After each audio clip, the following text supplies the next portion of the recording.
Thanks for joining us for City Council Comments. I'm Steve Erickson, along with Councilmember Carrie Rayrauer. Today we're talking about both the Tuesday, November 19th, and our Wednesday, November 6th meetings. Thanks for coming in today. Glad to be here. Yeah, I know we've had you here before, so welcome.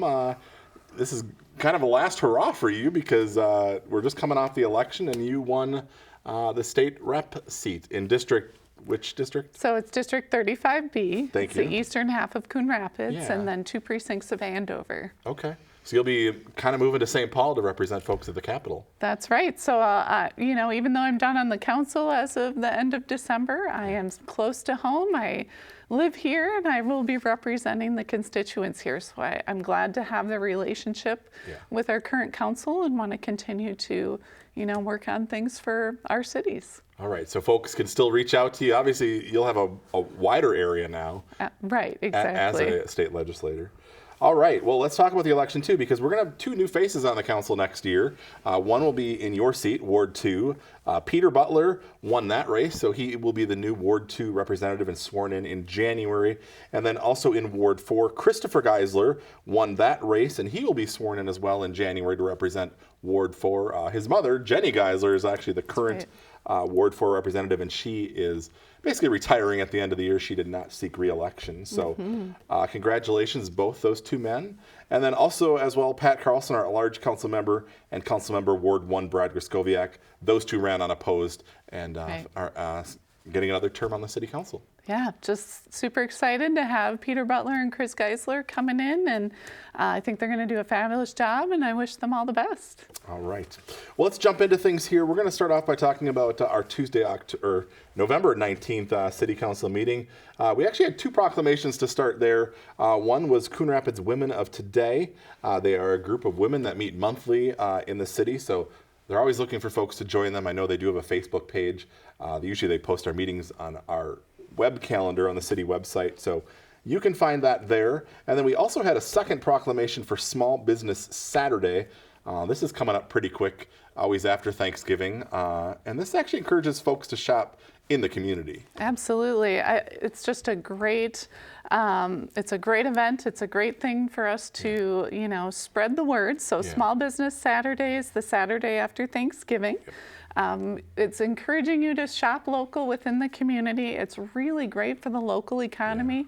It's shown that the money spent on Small Business Saturday is then also returned back to that community. So we encourage everyone to get out Saturday, November 30th and shop locally here in the area. All right, and this kind of came after, I believe, out of the whole Black Friday thing. Of course, that used to be the craze at the big box retailers, the lines, everybody shopping those national retailers the day before that. So, and that's even changing now. I mean, they've had Black Friday sales already for the past couple of weeks. So Black Friday's changed, but Small Business Saturday remains. So go out, shop at your small businesses, dine at your local restaurants. And that's what they're encouraging. Yes, that would be absolutely fabulous. All right.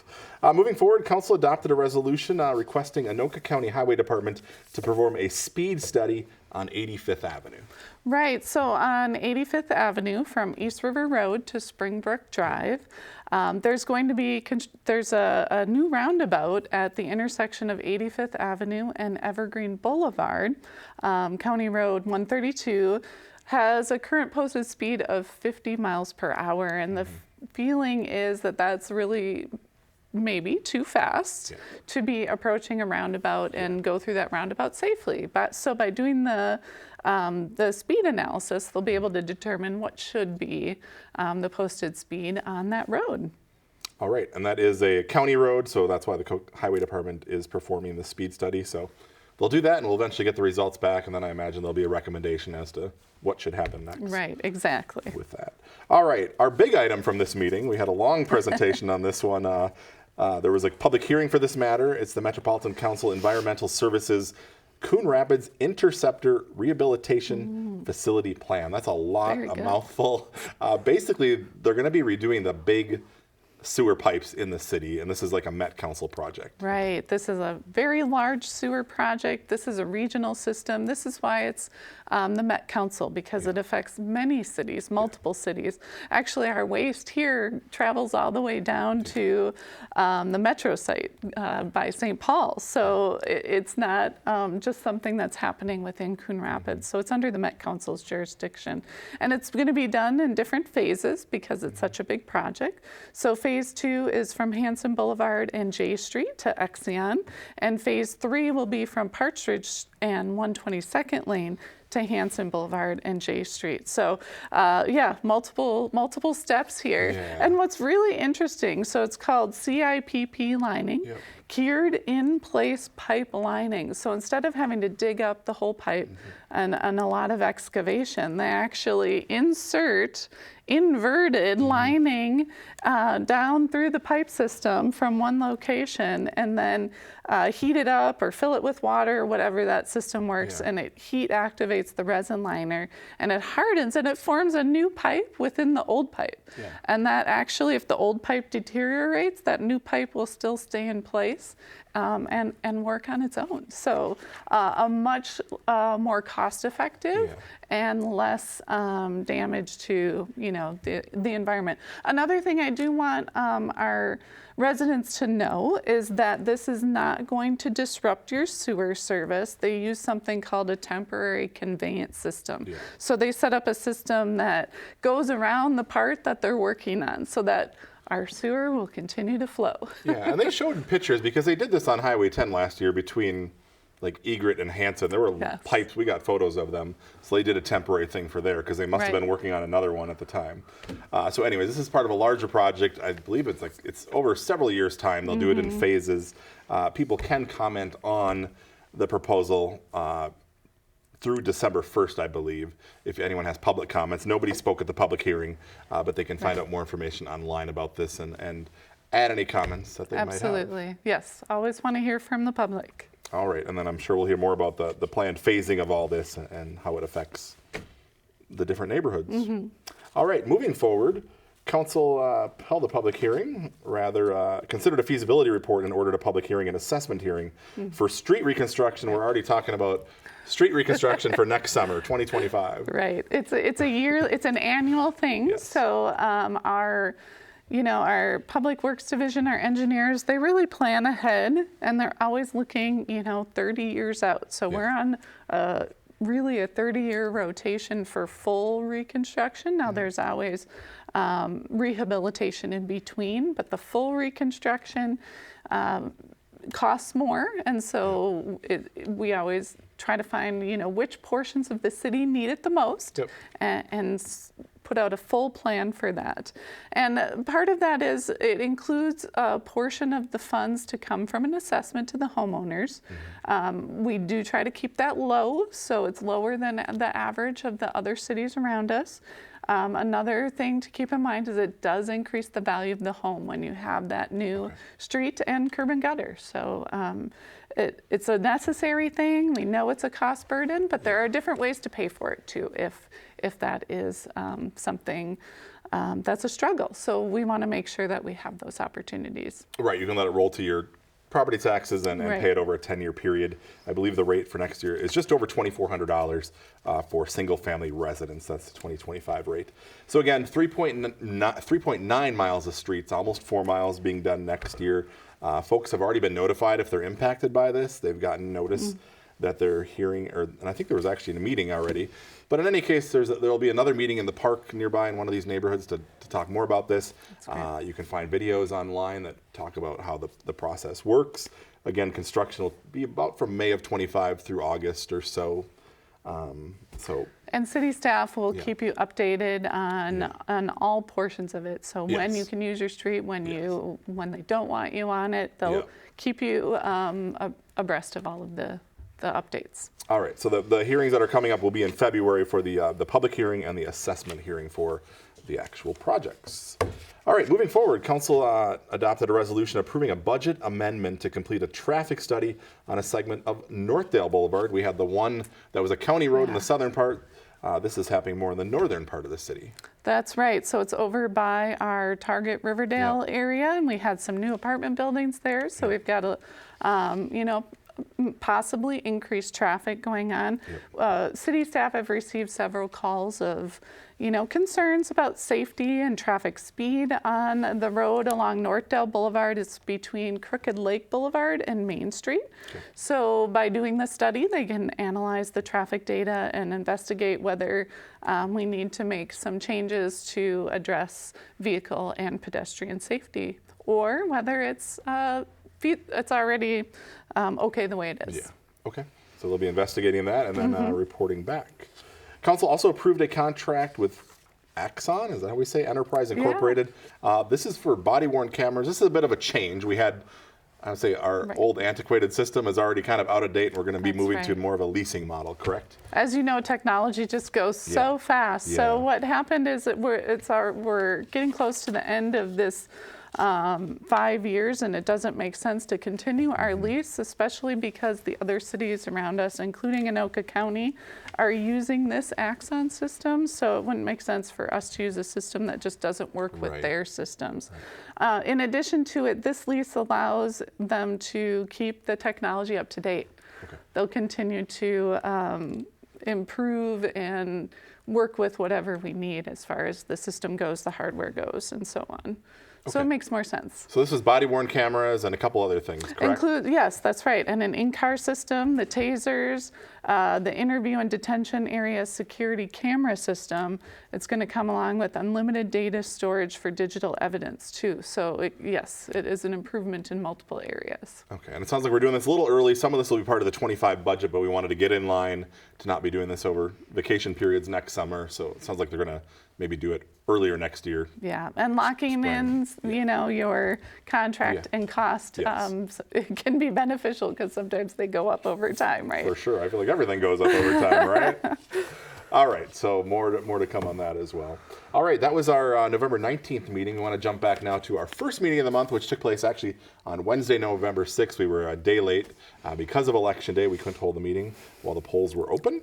One of the first items there we wanted to talk about was council holding a public hearing and then adopted an ordinance and a resolution establishing fees for 2025. Speaking of things that, everything goes up a little bit every year. Right. So there are no major changes to the fee schedule. Yeah. Most of the changes are minor adjustments to adjust for inflation, but they also did make it easier for the user to understand and to view them. Yeah, it sounds people had to go on our website to find a lot of things on the city's website, and they're putting it kind of more under the one resolution now.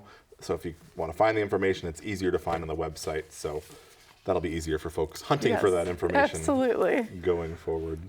All right, council adopted an ordinance establishing a housing improvement area for Village Manor Condominium Association. We've done several of these before, but it's been a number of years, I believe, since we've done one. Yeah. So this comes up periodically. It's not something we promote, but it is something that is important if there is an association that doesn't have the funds to do a capital improvement, and if that capital improvement is necessary. So let's say a roof is starting, the roofs of the association are starting to fail. It needs to be updated, but maybe they don't have the capital to do so. They can come to the city. The city does have to look through the finances and ensure that they really don't have the ability to do this. It also comes along with the fact that it can be hard for those associations to get financing because they don't have the security to show in order to get that financing. But in addition to coming to the city for public financing, the association also has to provide the city with a full financial plan to show how they're going to prepare for the future so that they're going to be able to fund their own capital improvements without coming to the city for that public financing support. So it's a little involved, but it's there as necessary, and we want to make sure that's available. Yeah, and it helps them make the improvements they need. It helps keep the city looking good in those areas where they do need the project. And again, taxpayers are not on the hook for this. That's right. Right. They have to pay the city back in full. Yes. For You're just kind of the conduit or the in-between man, kind of to get the funding. Conduit. That's exactly the right term. All right. Council considered a comprehensive plan amendment. This involved low-density residential and something we are going to call very low-density residential. Right. So previously we had just the low-density residential definition. We didn't have a category for very low-density residential. And so what we ended up with is this required minimum. Low-density residential had a required minimum of 3 units per acre. We're now lowering that down to 2.25 units per acre, and then making a new category that's very low density that will go all the way down to 1 unit per acre. And the main reason is Coon Rapids is a fully developed city. So we have like maybe this little triangular plot here or this trapezoid plot over here. And it's just the way that we want to still be able to develop those little spots that aren't necessarily as easy to develop. And this gives the flexibility to allow us to put, maybe even just 1 unit if that's all that's going to work there. Yeah. All right. Well, thanks for explaining that. I like we're really creative. We just threw the word very on top of the low-density residential. And that's really just removing the constraint of a minimum. Yeah. All right. That is all the items we had to talk about from that meeting. Before we go, I want to talk about an exciting event coming up for folks that don't know. The Coon Rapids Tree Lighting Festival is back again this year. I'm not sure what number we're on now. Maybe at least the 3rd year. Oh. Possibly the 4th. I lose track after every year. But again, this is coming up on Saturday, December 14th this year, 3:30 to 6 p.m. over at Boulevard Plaza, which is right next to the Coon Rapids Ice Center. The big tree I know is coming in next week, so they'll be getting that set up and lit for the event. There's fireworks, treats, pictures with Santa, bonfires, cocoa crafts, and more. So it's just been a lot of fun. The fireworks are always pretty cool. The first year we did this, and it was like we expected okay, we're going to see 30 seconds a couple. But it went on for several minutes. It was a pretty cool show. Coon Rapids loves their fireworks, and the Coon Rapids Council members love having the fireworks displays at events for folks. So it's kind of become what we're known for a little bit here. Yes. So this is, like I said, those are the events that are coming up. There'll be fire pits, but non-perishable food and monetary donations will be accepted at the event for Coon Rapids High School Food Shelf and the Cardinal Compassion Fund. And it says, Rocky says, be sure to bundle up to stay warm. This is an outdoor event, so dress warmly, but that should be a lot of fun on Saturday, December 14th. And hoping for some snow. Hopefully it'll be, a snowy tree lighting. The way it's starting to feel today and going forward, I think, snow might be in our future. All right, well, that's all the items we had to talk about. As we mentioned at the top, this is your last month or two here on the council. You won the state rep race in your district, so you'll be done at the end of the year on the council. Just wanted to reflect back. This was you were hired or you elected by the folks for a term, so basically almost 4 years you've served or will have served 4 years when you're done. How's your experience been? Just talk about that to start. Oh, phenomenal. So I was elected, in the November election of 2020. So 1 full term, 4 years. What I have learned is just vast. And I'm just so proud of the work we've been able to do over the last 4 years. I think we do a great job of working together and getting things done for the city. Really some major accomplishments like the energy action plan that we have in place to help our residents with accessing those rebates and incentives that they can to make improvements like HVAC or insulation in their home to reduce their energy usage. Our beautiful new water tower stands up as you cross 610, and that was a necessary project because we would have had to invest money into an aging tower on Foley Boulevard and Northdale Boulevard, and it just wasn't, didn't make sense to put all that money into something that then also was not fully usable because it wasn't at high enough elevation. So this brand new water tower is just it's a nice thing to see as you drive into the city. Expanded the recycling center. Our recycling center is really a fabulous place. It's a regional model for what recycling centers should be. They accept so many different things. And I've built relationships with our council members. And the great thing is I'm not really leaving because I'm representing Coon Rapids and then 2 precincts of Andover. So I can't wait to, come back to the council and, focus on those relationships and know what and learn from them what else they want to accomplish for Coon Rapids going forward, and I can advocate for that at the state level. So can't wait to get to work for all the constituents and residents here.